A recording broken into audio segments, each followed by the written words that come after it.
জ্যৈষ্ঠ মাসের পূর্ণিমাতে অর্থাৎ দেবস্নানা পূর্ণিমাতে স্নানযাত্রায় স্নানের পর শারীরিক অসুস্থতার কারণে প্রভু শ্রী শ্রী জগন্নাথ দেব দাদা বলরাম এবং বোন সুভদ্রাকে নিয়ে অনশরকাল কাটান। স্নানযাত্রায় স্নান করার পর প্রভু শ্রী শ্রী জগন্নাথ দেব অসুস্থ হয়ে পড়েন। সেই কারণে ভক্তগণের থেকে নিভৃতে অনশরকালে এক পক্ষ কাল রাজবৈদ্যের চিকিৎসা এবং সেবায় সুস্থ হয়ে প্রথমেই মাসির বাড়িতে যান এবং বেড়াতে যাওয়ার এই উৎসবই হল শুভ রথযাত্রা উৎসব। প্রতিবছর আষাঢ় মাসের শুক্লপক্ষের দ্বিতীয়া তিথিতে অনুষ্ঠিত হয় রথযাত্রা উৎসব। উড়িষ্যা রাজ্যের পুরীতে শ্রী শ্রী জগন্নাথ ধাম মন্দিরে মহাসমারোহে পালিত হয় রথযাত্রা উৎসব।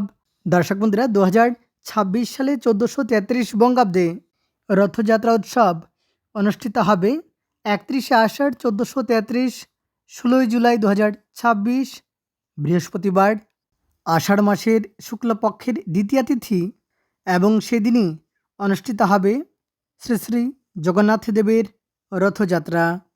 এই দিনে দ্বিতীয়া তিথি থাকবে সকাল 11:40 পর্যন্ত এবং সকাল 11:40 মধ্যে শ্রী শ্রী জগন্নাথ দেবের রথযাত্রা।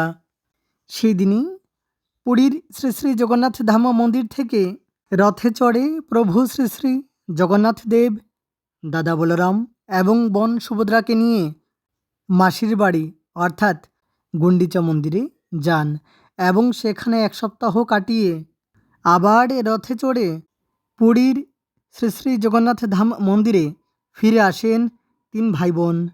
এবং মাসির বাড়ি থেকে শ্রী শ্রী জগন্নাথ ধাম মন্দিরে ফেরার এই যাত্রাকেই বলা হয় উল্টো রথ বা পূর্ণযাত্রা।